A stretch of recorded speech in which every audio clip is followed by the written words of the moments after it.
So today I have as a guest Bennett Maxwell, and Bennett, you and I met. Has it been like 2 years now? 3 years? You were just getting probably going. About a year. A year. But this was the beginning of Dirty Dough, right? Yeah. You had just bought the store in San so maybe it has been Diego, 2 years then. right? Bennett is the owner of Dirty Dough, which is a cookie company that has local stores, so physical stores where you can buy these insanely good cookies. And the one thing I'm going to let you talk about the brand, because I kind of love the whole concept about, like, you know, embracing the ugly, embracing the imperfection. The imperfection of the cookies, so they taste amazing even if they look like funky, or at least unique. You know, it's not just about the outward appearance of these cookies. It's what's on the inside, which is kind of cool. Give us a little bit of personal background. Tell us the story quickly, because you've done it before. You've told the story in other settings, but how did Dirty Dough kind of come to be? Yeah. And then I'll start riddling you with questions. Okay. So grew up in Orem. I was 7 of 9 kids, grew up with a single mom, just hustling from a young age, selling things door to door to pay for, wrestling or football. Single mom with 9 kids. Yeah. Dude, your just mom fighting to get is your a food at saint. the dinner Your table. mom There's 7 is boys too. A saint. Oh my gosh. 7 and 2. Anyways, but I kind of got into that sales hustle mentality, selling candy bars in high school or in elementary, and shaved ice in elementary, and lawn aeration door to door in junior high. So got into the door to door, and that built up a lot of my confidence. I guess I already had a lot of confidence going in. But I did pest control for a year, then I did satellite for a year, then I did Vivint for 2, then I did solar for a year, started a solar company, and a year into my solar company is when I had the opportunity to buy Dirty Dough. So it was started in November of 18 in Arizona by a guy that I went to high school with. So we moved down there, and he was just selling cookies out of his apartment. So then he posts on Facebook, I needed an investor. And he just started making up these crazy kind of He just cookies. found a recipe online. He's not a baker, nothing. Wow, okay. He just saw, so he was the first one in Arizona to do these large, warm, delivered fresh to your door cookies. Huge in cookies. the Arizona market. Yeah, okay. Because he saw, other companies like Chip started here first, and then Crumble followed with them. So anyways, I gave him some money, and he opened up in March of 2020. So COVID month. Then Perfect time to start. I'm in San Diego, and Crumble opened up in San Diego. They were crushing it. They did that store, I believe, was their top store that year. They had $3.6 million in sales for one little location. In 2020? In 2020. Oh my gosh. Yeah. So I'm like, hey, let's open a Dirty Dough. This is a great market. Yeah. Rather than, I'm like, I'm going to be your franchisee. Rather than franchising, he's like, that's too much work. He was still working every single day in the store all day. Right, pulling those 80-hour weeks, and he's just like, I'm done. I want to be out. So I ended up buying it from him in January of 21. So about 2.5 years ago now. And I guess the vision, I knew that Crumble was crushing it, but they required you to be owner operated. And I'm like, how many people really want to buy a job? You said this on other. You were actually thinking about buying a Crumble franchise, right? Yeah. So you considered it, but you were as soon as I heard owner operated. Owner operated. You're and I'm like, well, I don't want to do that. You telling me I have to go pay for a job that I make less money than I am knocking doors? Like, I don't want to buy a job and take a pay cut. Yeah.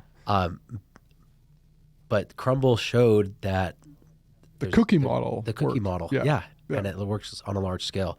So that was kind of my vision from the very beginning. How do we simplify this and make it the most simplistic food franchise on the market, period. Yeah. So we can have more people franchising this. It's more scalable. People can buy more than one, which is also more scalable and more profitable. If you can, split labor between multiple stores, and it's very hard to get more than one Crumble. And just really make it simple. Yeah. I wanted to go after more of those larger food franchise groups rather than the kind of the mom and pops. So day one, your vision was wanted to create passive income for yourself, but then also create entrepreneurship opportunities for other people to create passive income where they didn't have to be owner operators. They didn't have to work 80-hour weeks, and they could afford. Because I loved your pricing model concept too of how to buy a franchise to make it accessible for people, and potentially they could buy 3 or 4 and run these things successfully without having to like do the restaurant grind, right? Yeah. I mean, what we've done so now if you operate, I'll train you. Okay, walk into a store. If you want to bake cookies, grab a cookie sheet, put a wax liner on it, go into the freezer, and then you have a lot of boxes in there, and they're all each labeled, right? Find the cookie that says the box that says chocolate chip. Then you grab 15 cookie pucks. They're already pre-portioned, pre-weighed, pre-stuffed, everything. Place them 3x5 on the cookie sheet. Go to the oven, open it up, put it in the oven, press start. Every cookie is cooking for the same time, Press temperature, start. fan speed. I don't even have to know the temperature, nope. the time. You just press start. It's already This programmed. is easier than cooking them at my house. Yes. Now I can start a franchise. So that's the majority of it, right? The timer goes off, put the cookies in a box, hand them to a customer. That's awesome. Right. So I do think that we have the simplest food franchise model. So it does. Yeah. It takes out to be a business owner. You have to have some level of expertise, right? Yeah. Specific to that business. So this one would be a baker.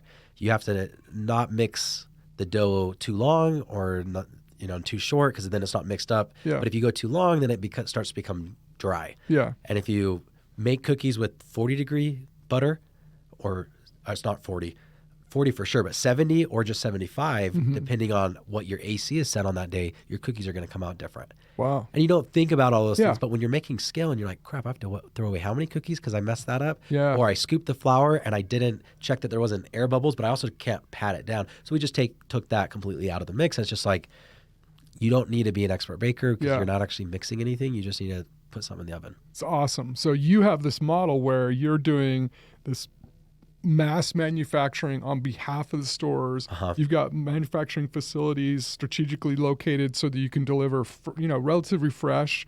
I mean, they're still like they start frozen, right? Or cold, chilled. I guess they're frozen. Okay. They're frozen. We use no, high fructose corn syrup, no preservatives, It's the same ingredients that you'll make at your house. Yeah. And if you just Google how long does homemade frozen cookie dough last in the freezer, over a year. Wow. I mean, it's just without all the nasty stuff in there. Without anything. Preserve. No, it's just, it's flour, sugar, and butter. Yeah. Frozen. The only worry is, did you pack it airtight so you don't get, ice crystals and moisture in there? Yeah. But if I give you a cookie that's a year old or one that I made yesterday, you're not going to tell the difference. You can't tell the difference. Okay. And we don't have to do anything special to do that. It It's still just tastes insanely good. baking. Like even crumble, they'll make their dough and they'll refrigerate it overnight before they bake it because it bakes better cold. Yeah. Yep. Yeah.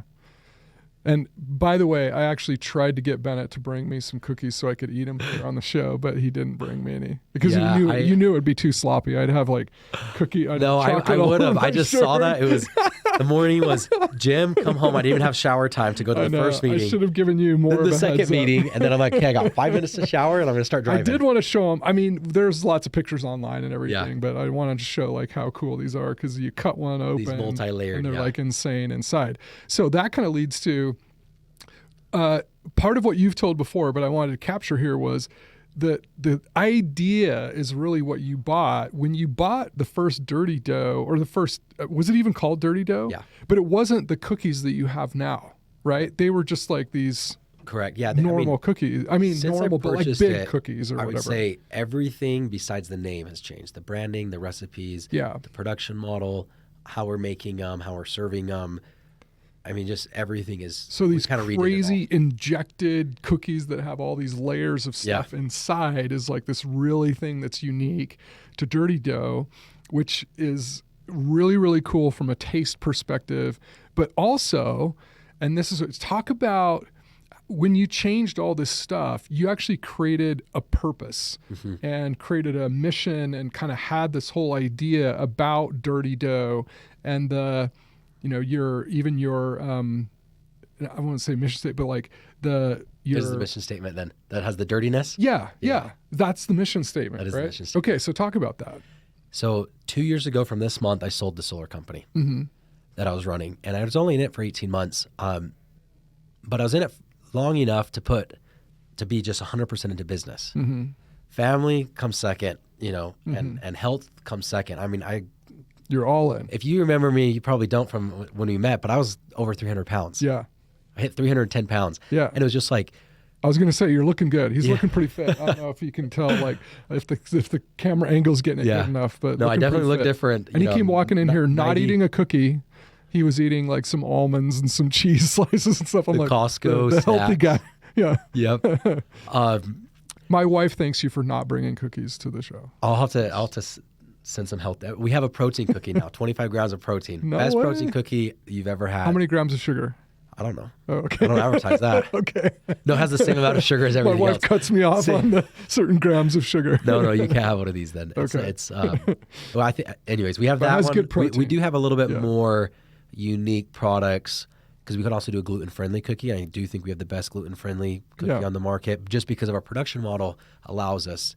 You're not specially ordering ingredients to every single location. You just do it to one centralized location. So mission statement. Mission there was statement. You bought a cookie company, but you wanted to make it a lot bigger. So when I than sold the just solar a company, business. I realized that I had put my health, my family, my other friendship relationships all to the side, telling myself that it would be worth it when I achieved XYZ. And that XYZ was an income amount. Yeah. Right. So it's a mixture of some passive, some cash, whatever. So when I sold the company, I had that, got a dopamine rush. But nobody tells you that dopamine doesn't just stay permanently in your brain, regardless of. And then the next hit has to be bigger. Right. So I immediately noticed within like a week or two, I was working nights and weekends. And I told myself I wouldn't. Back at it. Yeah. I told myself I wouldn't when I hit XYZ. And I hit it. And then it's like, okay, well, why are my beliefs not matching up with my actions? Yeah. There's something off there. And then I decided to go see a therapist. So that was 2 years ago, which has been just absolutely amazing. And we get in this mindset. We say, what do we want? Well, we want money. Why do you want money? Well, we want money because we want free time. And it's like, okay, cool. That's respectable. But why do you want free time? Well, I want free time to travel with my family. And you're like, okay, that's cool. But why do you want to travel with your family? Well, it's because when I'm with my family, I'm happy. Yeah. It's like, how about you just cut all out of the bullshit and just be with your family every night? Yeah. So I didn't do that. I didn't know what I actually wanted. It was kind of just like, I want money. Yeah. So then when I had it, I realized that I was going to just set the next goal and chase that. And I think that's what most of us do in life. Yeah. It's just, okay, cool. Feels good. We're achievers. Let's go hit the next thing. Let's go hit the next thing. So I'm like, okay, no, I'm done. I need to find the joy and fulfillment now. So I did the activities to find like how to develop a mission statement and your core values. And I was texting different people and I had spreadsheets going on what people were ranking me. And I wrote my own obituary of how I want to be remembered when I die. Yeah. And it came down. I think I filled out your spreadsheet. Oh, you did? Yeah. There we go. Yeah. You contributed. Yeah. And then, so I got pretty technical with it and came down to joy and fulfillment. Like, how do you live a happy life? And I kind of chose joy over happiness because you don't need to be happy every day, right? But it's like, do you have a lot of the time, do you have happiness? Yeah. And I think you don't want to say, let's just be happy all the time because then that can lead to some depression or anxiety when you don't feel happy. You're like, oh, I should be feeling happy. And it's like, no, it's okay not to. But happiness and then fulfillment. Yeah. Fulfillment is contributing something bigger than yourself. And I think that means something different to everybody else. But I added in the mission statement. So it's to find joy and fulfillment despite life's dirtiness for yourself and others, right? So for yourself, work on yourself first, then help as many people as possible. But that despite life's dirtiness is don't wait to sell your solar company. Yeah. Right? To find the joy and fulfillment. It has to be found along the way on a daily or at least weekly basis. So I kind of vowed. Life can vowed. be messy and crazy. Yes. I kind of vowed right then and there. I was just like, okay, I'm never going to do a business that doesn't bring me to more joy and fulfillment. So it's a much different thought process and decision-making process when it's like, do we buy this? Do we sell this? Do we take on this money? Do we take on this investor? Do we turn this? Do we say yes or no? And rather than what's best for the financial state of the company, it's what's best for my joy and fulfillment and the joy and fulfillment for those around me. And that's not always the same answer. And that's also what's been really good with a therapist because you talk about the emotion behind, not the kind of the artificial, like, I just want the money, but it's like, well, the money's only going to get you a feeling, right? So let's just focus on what feeling you want and see if we need that exact amount of money. Yeah. So that's been really helpful and just have been sticking by that. So how do we achieve that? 2 pillars, mental health or mindset, whatever you want to call it, but it's in your mind, your happiness, that's can be all shifted with perspective. You have bone cancer and your bones hurt and it's like, crap, this sucks, I'm dying. Or your bones hurt from lifting too hard, but you're excited because you lifted so hard because you know you're going to get stronger from it. And it's just perspective. Yeah. The outcome of my bones hurt either way, but it's, well, is it because of bone cancer, or like we can handle pain if we have the right perspective. Yeah. So how do we make sure that we have that right perspective? So that's where the messaging comes in on life gets messy and that's okay. Yeah. You know, the inside matters most.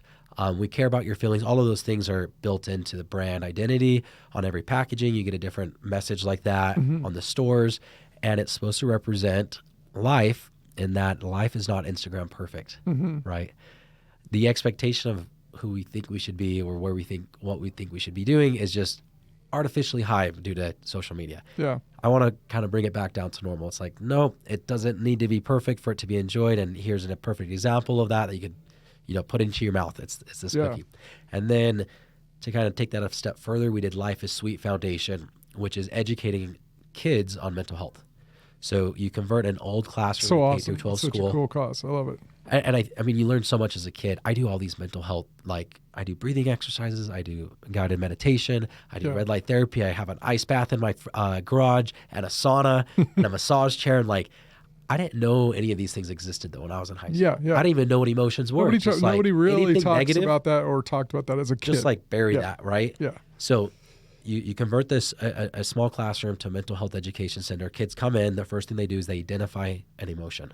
So sad, happy, anxious, nervous, depressed, and then a scale from 1 to 10. So it's getting them to know first what emotions are, and then a scale from 1 to 10. So anxiety, I'm coming in as anxiety level 7. And then you choose a handful of different science-based activities to see how that helps you regulate it. So maybe a kid with ADHD says, let me throw in some headphones, I'm going to do guided meditation. But he can't stay focused. So he leaves now at anxiety level 8, which is still helpful information because now he knows that guided meditation does not work. But maybe the next time he comes in, he does a guided Different breath activity. work session. And it's easier to focus on your breath rather than your thoughts. Yeah. Now I leave and I'm at anxiety level 3, right? So now you can do that. Who developed this methodology, or how did you? Still piecing it together. I mean, it's just, there's so much out there. Andrew Huberman is a neuroscientist from Stanford. I listen to a lot of his stuff and just try to find whatever's, like I do the physiological sigh probably 3 times a day, and you breathe in through your nose, long exhale or inhale, and then you half-second pause and then try to get a little bit more, and then do a long exhale out of your mouth. Yeah. You do that 3 times and it calms your nervous system. And you can do that 2 or 3 times a day. It's free. It's available to everyone at all times, and it freaking works. Wow. So like, let's just teach kids these science-based activities. And that has been proven to show better results than a 10-minute meditation. Just doing that. Great skills to develop at a young age.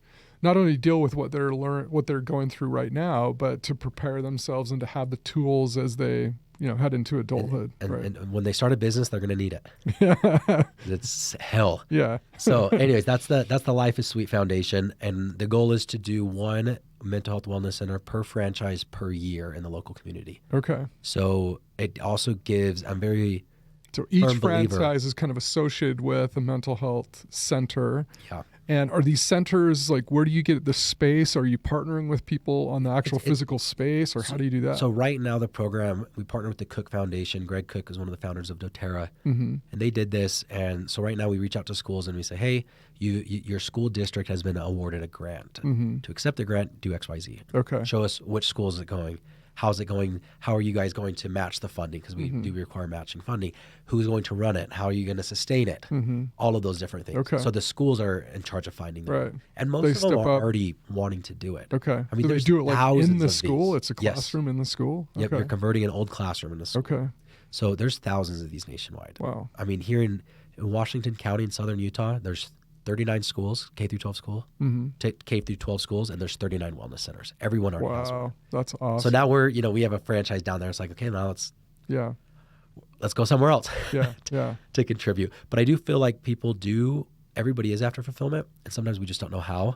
I personally would rather, if I have 2 options to buy shoes, I'd rather buy Tom's shoes that I know that they're giving a good cause, or Malawi's pizza, that maybe the pizza's 50 cents extra, but that 50 cents is going to feed a family in Africa. Because that's all it takes is 50 cents. I don't know how to get 50 cents to a family in Africa. Yeah. Right. But I'll pay 50 cents extra on my pizza. So I think that is, I mean, one, funding it is really good, but I do think empowering people and knowing, hey, if you buy this product, you're making a difference. Yeah. It gives everybody a small sense of fulfillment if we do it correctly. Yeah. So that's kind of mindset is that first pillar. Second pillar is entrepreneurship. How do we just make it as simple as possible so we can empower more people to jump into the business? Yeah. So you have to lower the barrier of entry of the expertise, like I was talking about, and then also the time required by requiring less than half the employees. And the cost of the franchise has to be less than half, you right? guys really focused on trying to make the cost achievable for a lot of people, so you don't have to be like either really wealthy to get in or like leverage yourself like dangerously to get in, right? Yeah. So we do that. We're doing, I would say most of our franchises are like mid 200s, some more, some less. But then we also did mobile like food trucks, which cuts the cost in half again. So now you can, go to different events. And when you say that, that's all in, right? Like that's not just the licensing fees. Yeah. That's licensing fee, equipment, build out costs, opening inventory, permits, signage, everything. Yeah. Because other franchises that like $250 is just the licensing fee or something. Yeah. The average a lot of them are pretty expensive. Yeah. Rumbles, the last documents that I saw, because they release them publicly every year, on the low end is $450 if I'm not mistaken, and the high end is $1.4 million. So the median is $900,000 to get in. That's expensive. Yeah. So kind of crazy on that. So that's kind of the other, what's brought me a lot of joy and fulfillment, entrepreneurship. How do I help other people be entrepreneurs? And our CEO, so she came on December of 21 when we franchised. So we franchised about 18 months ago. Yeah. She founded Maui Wowie Smoothies and Coffee in 1983, and she still has people with her 40 years later that have renewed that franchise agreement 4 times. Wow. And it's like, that's a dream of mine. Like nobody's operating a little Maui Wowie Smoothies franchise for 40 years. That's generational, right? Yeah.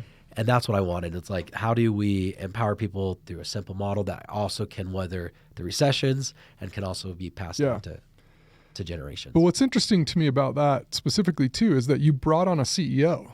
Yeah. Instead of just you being the CEO. So talk me through like that process. Was that a game plan from day one? You knew you wanted to do that? Or was this like, ooh, this is an interesting opportunity. I can get someone who's got a lot of experience and talent. So it was planned, but it wasn't planned that early. One thing that I learned when I did the solar company and why I was able to buy Dirty Dough after just a year of opening the solar company is because I partnered with my brother and we did the E-Myth Revisited book. Yeah. So work on the business instead of in the business. Yeah. Day one, you build your org chart. How do you want your business to look like in X amount of years? And then put your head in every single one of them and then get going. Start replacing yourself. Yeah. So I done that with the solar company within a year, and that's what gave me the confidence to buy Dirty Dough, because I was like, we're still startup after a year, right? Yeah. But I wasn't required on anything day to day because I'd replaced myself. So I'd actually contacted Jill to be one of our advisors. Did you cold contact, or how did you know? No, is somebody I got a lot of great connections by just talking to everybody. Yeah. And telling everybody my ideas. Yeah. And then I get feedback from everybody. That's a good idea. Yeah. That's a bad idea. And that's how we connected, right? Yeah, that's exactly right. So my cousin is a good friend of yours. You guys spent time with each other, got to know each other. He reaches out to me, said, hey, you got to meet this guy, Bennett, go to lunch with him, whatever. So we meet.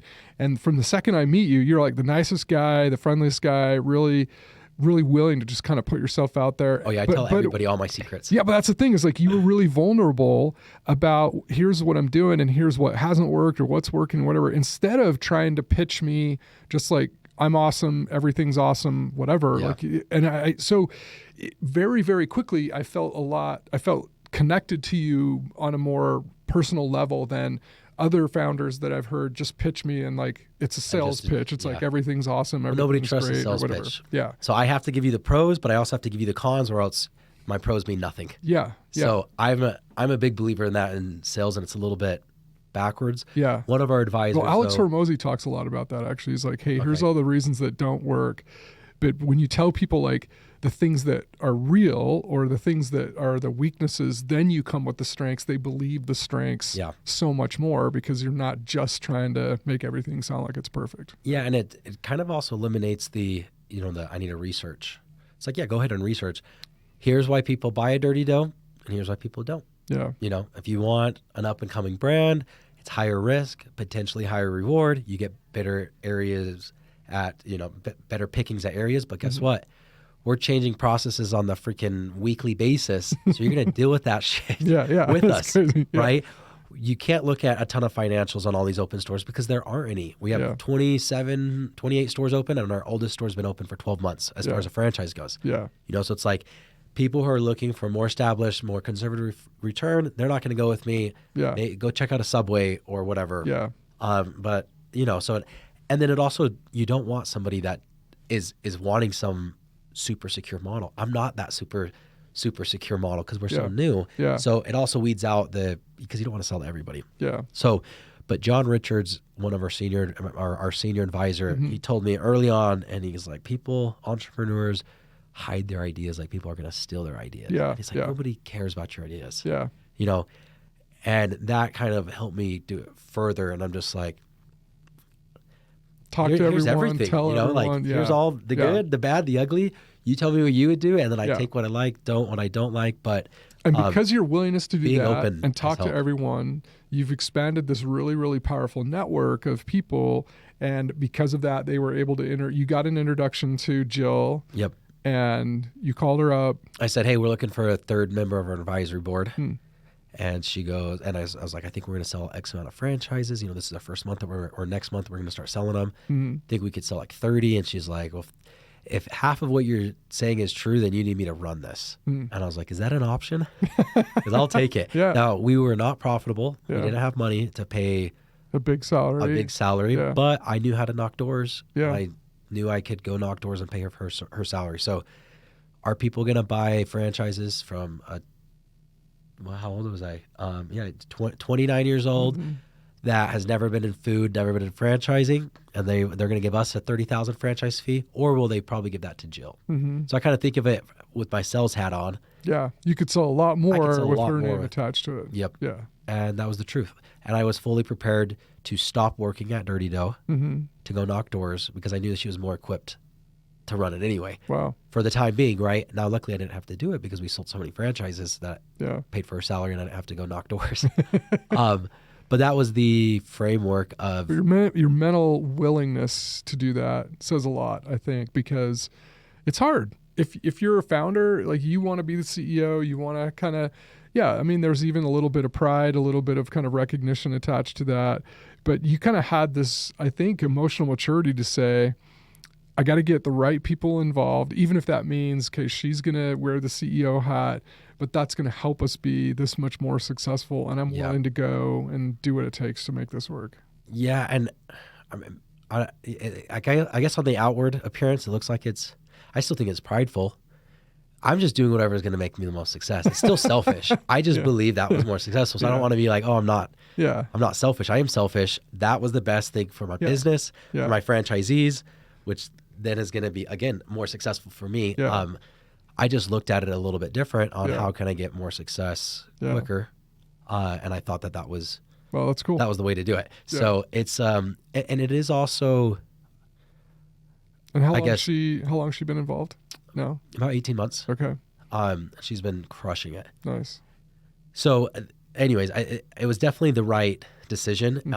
But the other, I guess, easier part of that is you are giving away your power to somebody, which is scary, right? Yeah. But it's also, I guess, a little comforting because you're like, I could trust this person more than I could trust myself in food franchises. She's been doing it for 40 years. I've never done it. Impressive track record. Yeah. And so maybe it was a little bit of mental weakness on my part as well. Maybe a little bit of like, well, if it fails, maybe I'm decreasing my liability on other experts rather than putting on myself. Yeah. So it was kind of a safety net for me. Yeah. Again, coming back to a little bit of selfishness. So I don't want to. Yeah.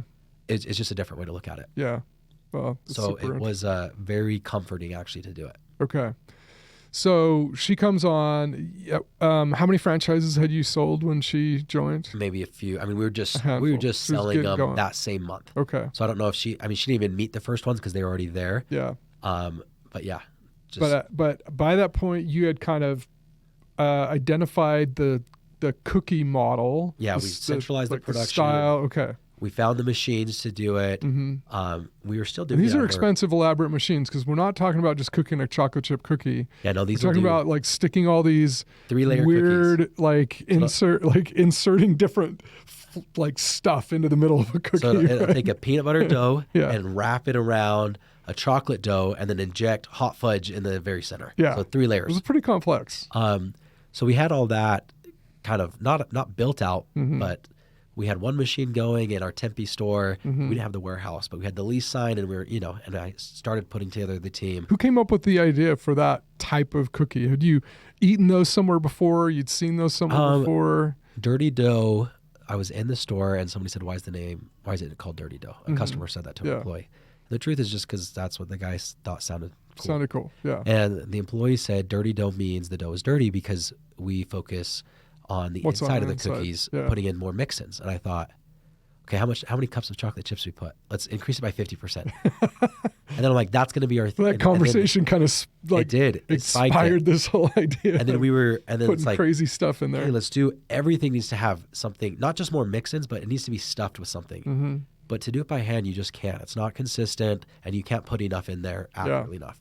And then to do 2-layer cookies or 3-layer cookies, you just can't do it. Yeah. So we found a machine that could do these, inject fillings inside of the cookie. And I was like looking at videos of this machine. I saw a mochi ball. Mm-hmm. So it had like rice on the outside, whipped cream, and then jelly fudge. Mm-hmm. So we called them up and we said, hey, can you do this with cookies? And they're like, it's never been done before, but come test it out. Yeah. So I was like, all right. Brought some dough and we started making 3-layer cookies. Oh, that's awesome.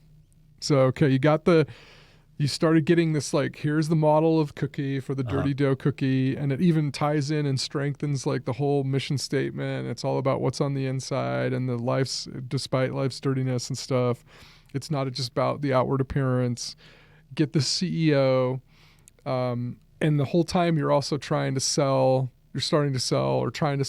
tons more franchises, right? Yep. So take me through this. We're in the middle of like brand sweat and tears. We're in the sweat part of like, okay, you're trying to build this thing. Like what is a day in the life or a week in the life of like trying to scale this thing look like? So the last 2.5 years since I've got it, it's once a month I am like, do I regret my decision? Especially early on. Yeah. Especially early on. And it's like, oh, did I buy this and I'm going to lose all my money? Yeah. So many times. And a big booster for confidence, I read Shoe Dog from Nike. Yeah. Yeah. I was like, they almost went out of the business every weekend as well. Yeah. There's hope. Yeah. And then I started listening to Business Wars podcast. Okay. And it will pit 2 companies up against each other, like Netflix and Blockbuster and and FedEx. And I heard the story of FedEx. He had to make payroll $16,000 and only had $5,000. So he's at the airport flying home to go shut down his business. Mm-hmm. And as he's looking at his flights, because you don't book it at your cell phone at this time, he sees a flight to Vegas and he goes, I have $5,000. What the hell? Flies to Vegas. You're either going to lose it all or... That's what he did. Yeah. Then he gambled and he made enough to make payroll. And that's how they're freaking in business.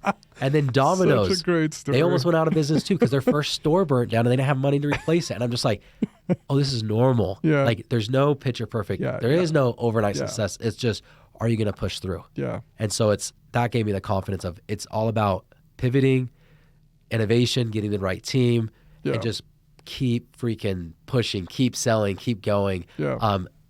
Just because it's not perfect doesn't mean it's not going to work out because the big companies, that's how they were. Yeah. And all on the fringe. I mean, it's podcasts like that one, podcasts like this, the whole purpose of this really is to kind of paint the reality, not just like the highlights, not just the hype. The stress of payroll. Yeah. Every other week, you're just like, what the hell am I going to do? I have to pay how much? Yeah. So, I mean, what did you do in some of those? Like, what are some of your crazy, like, fly to Vegas and, bet it all to try and, I mean, how have you overcome some of these big challenges? I mean, just having the plan of A, B, C, D, E, but even having the plan, then you have to trust it. Mm-hmm. Of like, okay, well, if this doesn't work out, then I'm going to sell this. Mm-hmm. Then I'm going to sell this property because I had some other things that I can do.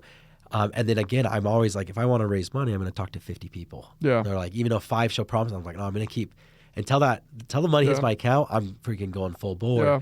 So we always have these different options. So we build as many relationships as possible. But playing out the worst case scenario is kind of just what do you do on those bad days? Yeah. And what is the worst case scenario? The worst case scenario is worst case scenario is everything sucks.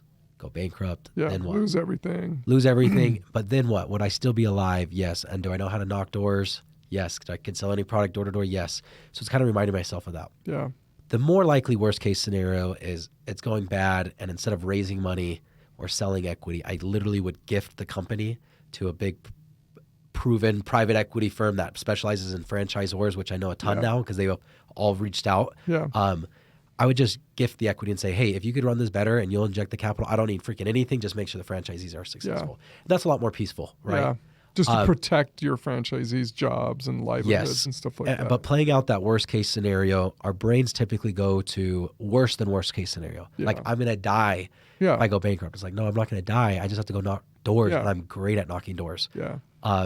But kind of reminding myself that, I think really getting into like actually being an advocate, trying to be an advocate for mental health, but also learn about it. So I kind of told you, like, I have every morning I'm looking at these light therapy lamps that reset your cortisol levels. It actually increases them in the morning to wake you up and decreases your melatonin, which is the number one thing that you can do to increase your sleep. And then sleep is the number one thing you can do to increase your mood. Yeah. So you're doing that. And then I do like full body red light and near infrared light every day in the shower. Yeah. And then I do the ice bath and the sauna, and I'm doing all of these different things and supplementations, hormones. I got on testosterone because I found out I was super, super low. I was at 202. Wow. Should be at like 400 to maybe 1,000. And just really started taking care of my physical health and my mental, which thus, is the mental health. Yeah.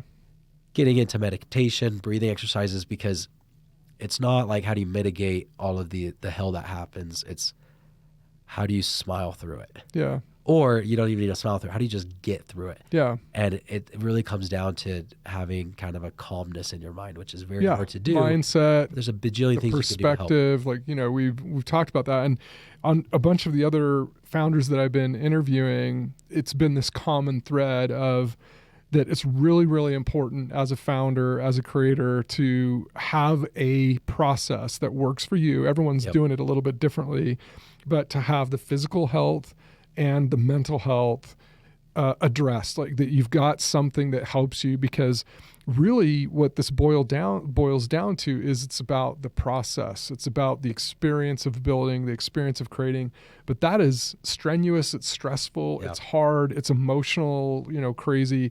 And you've got to be able to power through that stuff. And even in an interesting way, enjoy the entirety of that experience. And that's a lot harder to do if you're physically, really out of shape, or mentally if you're really out of shape. And a lot of it is, supplementation. Yeah. But a lot of it is free training, education online through just meditation and meditation practices. So you're stuck in traffic and you're just like, man, I'm going to be late to this investor meeting. I'm going to do this. Everything's going to go to hell. And then you think, what if I was born 100 years ago in Zambia?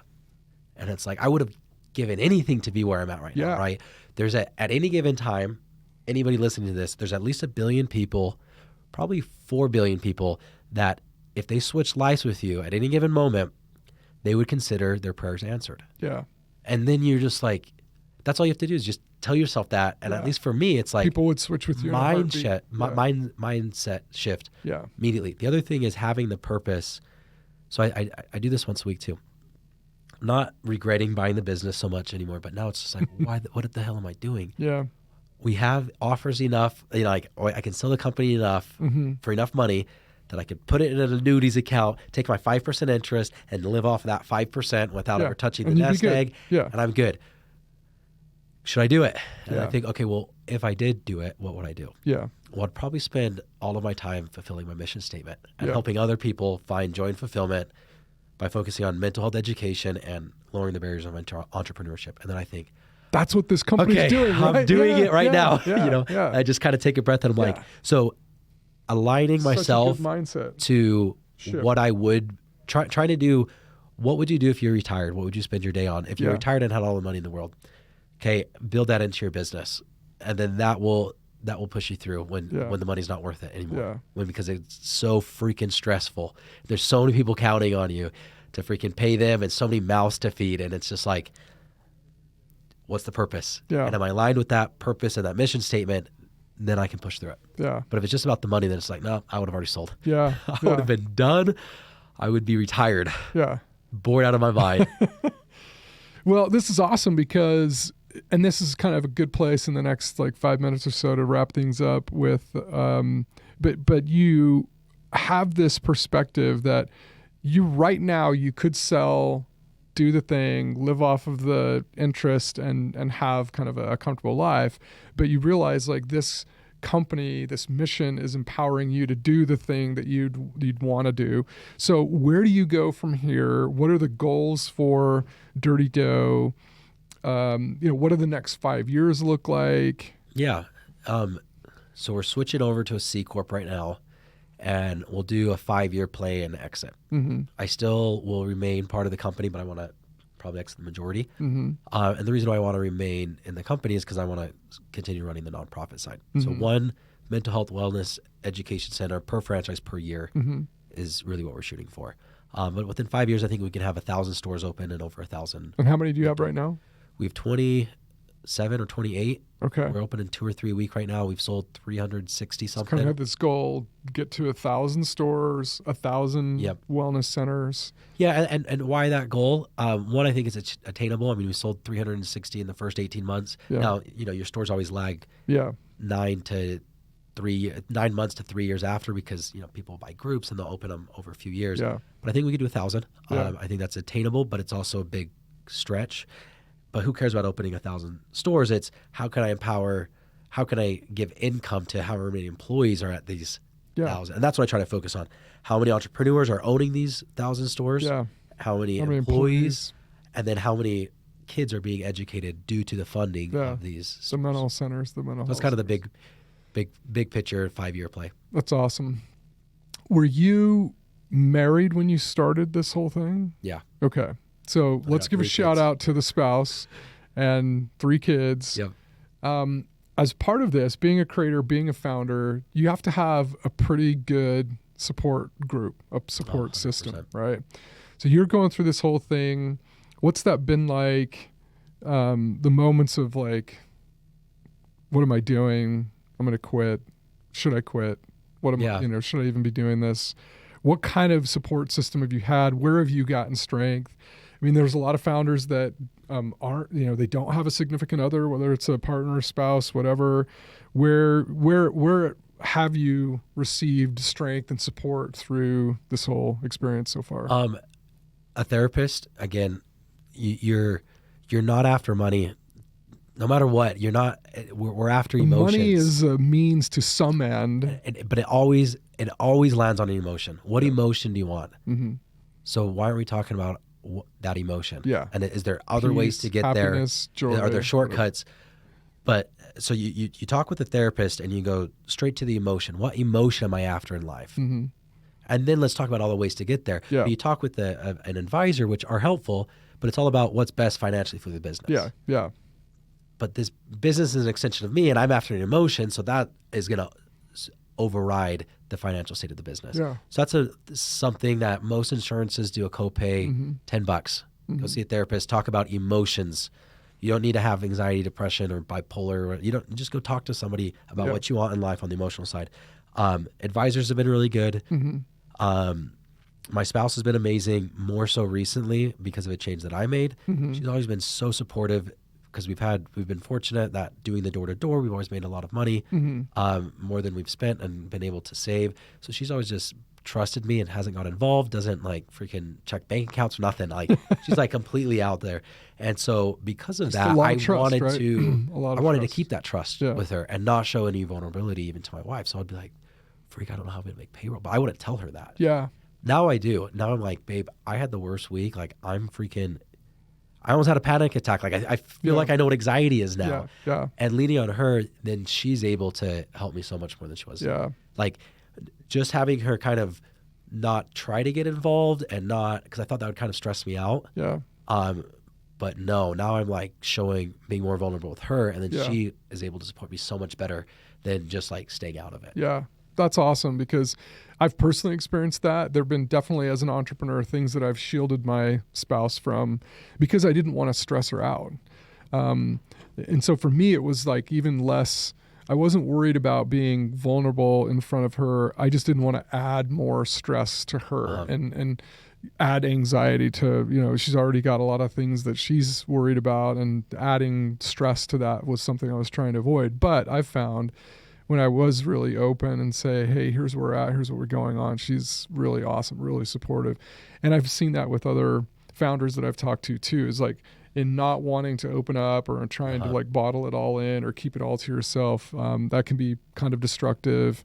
And it shields you from the people who could be more supportive or could be more helpful in those situations. Like wow. I have a 6-year-old, and because we do she knows everything about the business now. We do daddy-daughter dates every day. So not that we're talking about the business so much, but it's like, I had a bad day. Yeah. And I'm like, I'm grumpy today and I'm sorry. And it's not your fault, but I'm grumpy because it was a hard day of work because of XYZ. And then she like comforts me. She gives you a big hug. Yeah. And my 4-year-old does the same thing. Not as much, so good. Yeah. But it's like and I also think it's good for her to see that her dad's not perfect. Not that she probably thinks I'm perfect, but to be like, no, I have bad days, I have good days, and then I have terrible days. Yeah. And so when you have a terrible day at school, you come to me and I'll comfort you, and vice versa when I have a terrible day at work. And I think that's good for my mental health, her mental health. It's a win-win to open up like that. Yeah. Well, that's awesome. So in wrapping this up, is there any last words of advice in this kind of pay it forward sort of context of for entrepreneurs, founders, creators, that are getting started, coming behind? Like, I know you speak a lot, you've done a lot of podcasts, you've done other things, you have your own podcast. We should give that a shout out. It's called Deeper Than Dough. Yep. Where do people find it?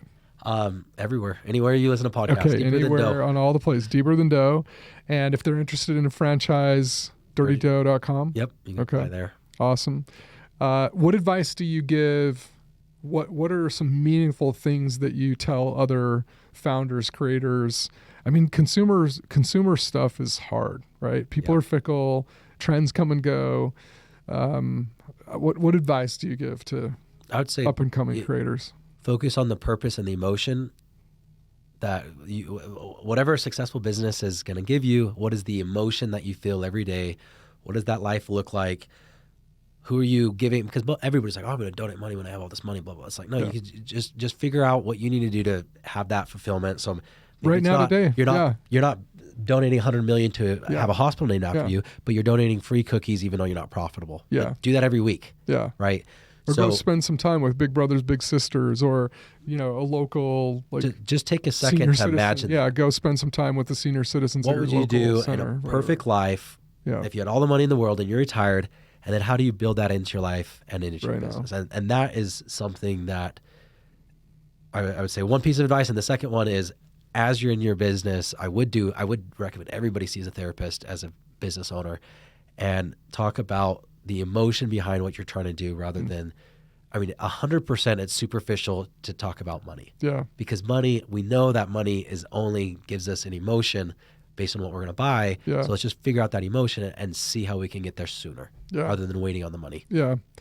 I just realized that we didn't even talk about the cookie wars in this whole podcast episode, but that's okay because you've talked about it in multiple places. Yeah. So what I do want to do is give you a shout out and then encourage people to go listen to a couple of these other places where you've talked about the cookie wars. So my buddies over at Lemonade Stand, it's a creative agency. They have they're awesome. They have a podcast, and it's turning lemons into lemonade. Kind of the whole concept playing into their name is the Lemonade Stand. But on there, you talked about the cookie wars.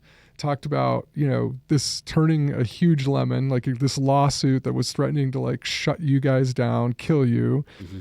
And have turned it into leveraged it to actually I've had people ask me when we're talking about this story, I've told them a little bit about this story. I've had people ask me do you think he set that up? Do you think that was a setup? And I'm like, no. But it's you've played it so well. It's almost like you planned it. You wanted them to sue you to get all this publicity and all this attention. So without getting hugely into that, I wanted to say you handled it so well. You've played it so wisely. in taking a huge thing that would have been really scary. And I mean, it was scary, right? It was like, there was a lot of really horrible, like tough stuff, I'm sure, mentally that you were going through, but you played it in a way that wasn't vindictive back. You know, kind of the funny banter, but even just like almost friendly banter back and forth with them on social media and stuff. And it opened up for like all these really cool play on words from a marketing perspective about like, you know, our feelings, FILLING, are hurt or whatever. You can't hurt our feelings. Can't hurt our feelings was one of our billboards. Yeah, just so many brilliant kind of things that you did with that from a marketing perspective. So they can listen to it on the Lemonade Stand podcast. Did you talk about the cookie wars on Deeper Than Dough? Is there an episode that you've covered that? No, I don't think we've done an episode on that. But any other podcasts where you've talked about it? So my website is just first and last name, BennettMaxwell.com. And there's a link to, I don't know, a few dozen times that I was a guest on other people's podcasts. And a lot of those have like the stories. Have the stories. I would say most of them, you know, that's what they want to talk about is lawsuits and the details. And we didn't even go over that. So that's okay. So you can go. I would encourage people to go listen to some of that in the background, at least your perspective on going through that, the cookie wars, because I think the way that you've kind of addressed that, and maybe like, I don't even sure, are we totally out of the woods on that, or is there still ongoing stuff? It's pretty much done though. I mean, in all honesty, you're still in discovery. They still haven't handed over everything in discovery, but we have had some hearings for a preliminary injunction, and for how boring court is to sit there all day, I was laughing out loud at some of the answers that they would say when you ask their CEO, do you feel like you own the rights to put sprinkles on a cookie? Yeah. It's like, no. Okay, why'd you put in a lawsuit? What about whimsical designs? What about a rectangular box? What about cinnamon swirls on a cookie? It's just like, it was funny. It was funny to you said at one point, like, watch out, grandma, they're coming for your sprinkles or something. The lawsuit was so dumb. And we had fun with it in those 2 days of court. Yeah. Well, so Bennett, thanks for coming on. This is awesome. I have a lot of admiration for what you've accomplished, even since we like first met. It's really cool. I love the mission. I'm all about products and brands that kind of have like a deeper mission than just making money, which I think is cool. And I know that you're already giving back a lot, trying to help other founders and grow stuff. And I love that the franchise model is one of the most accessible franchise models that I'm aware of. And, you know, I know a lot of different franchise models and some friends that own different franchises. So I think it's really cool. How can people help you? Like, you are still raising, right? So if people hear this that are interested in investing kind of in the bigger picture, they can contact you. They should reach out and contact you. Oh, kind of. Maybe you're done? We closed our last one. We're looking for debt, congratulations. Though. Okay. We're looking for some debt. We don't have any debt right now. We did just set up the nonprofit. I think our website is up, or at least it'll be up on Saturday for people to start donating to these local wellness centers, mental health ones, and we can direct that to local communities, which is a big help. Just supporting the local franchisees as well. Just go buy some cookies. Yeah, buying some cookies. Refer people that they're an awesome corporate gift. They're into. Awesome gift for employees. And anybody who knows, anybody who wants to get into the franchising space as well. That'd be another big help. So you've sold 360-ish on the way towards 1,000. What geographic areas do you think are most available or most interesting? Because you started here kind of in the West. Hawaii. So we just got registered in these states, so that we've sold none because it was within the last week or two. Right. Hawaii, Washington, Minnesota, I believe, Illinois, New York. Those ones are all wide open. Okay. So if people with friends, family in those states, or if you're in those states, get a franchise. Tell your friends and family to get a franchise. I don't think cookies are going away anytime soon. And I love the model. So go get some dirty dough, right? Appreciate it. All right. Thanks, man. Thank you.